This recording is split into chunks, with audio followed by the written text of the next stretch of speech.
Hi, today's video is going to be my Pan That Palette 2017 intro. I'm going to be working on 2 palettes this year, and I really hope to finish at least one of them. So if you're not new to my channel, then you already know what the first one is. It's the Smashbox Full Exposure Travel Palette, and this was my Pan That palette for last year, and sadly I did not finish it. This is what it currently looks like. This palette is currently a mix of old and new. Some of these colors originally came with the palette and some of them are brand new that I pressed in, and I'm just going to walk you through them. These two originally came with the palette. This is a matte brown color and this is a shimmery brown. The matte brown has a pretty decent dip in it, and as you can see, the shimmery brown is almost done. This lighter brown taupey shade is an Urban Decay loose pigment that I pressed in here. I think it might be Smog mixed in with something else, but I can't really remember, so I'm just going to call it Smog from now on. This color over here is a mix of the 2 shimmery colors that were originally in this palette, as well as whatever I had left over from my Mercier Matte Basics Highlight 01.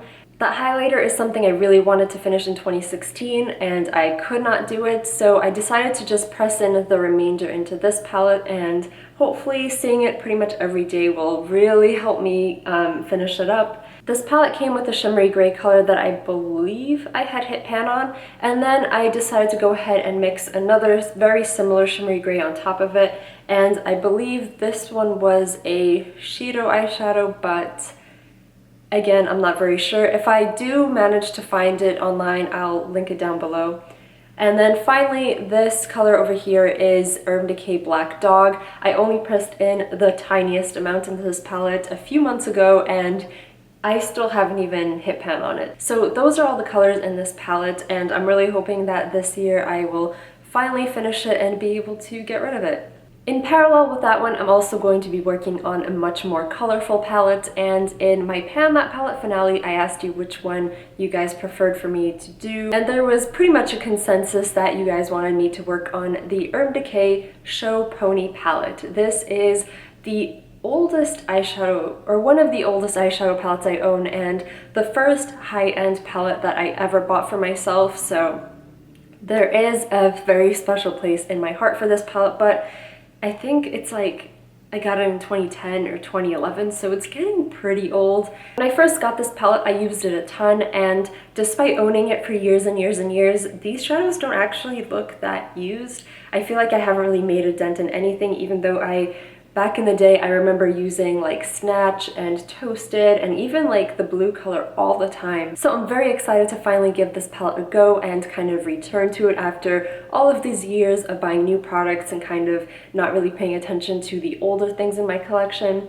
I think this palette has a really good mix of pops of color and wearable colors, Snatch, Smog, and Toasted, and actually even this green color called Mildew are all very wearable and look very nice even as a standalone color on the eyelid. But I'm thinking that the combination of colors will be a fun one for this year, and I'm really hoping that come December I can show you 2 empty palettes, but we'll see. Between these two, there is quite a bit of product in here. This palette was 5.4 grams new, and this palette was originally 6 grams. I think it's about half empty now, so maybe it's like 8 grams total between these two, but it's still a lot for me, so I'm gonna give it my best shot, and I'm really excited to share the next update with you. Thank you very much for watching. Be sure to subscribe to this channel if you would like to stay on top of all of my panning updates, and I will see you next time. Bye!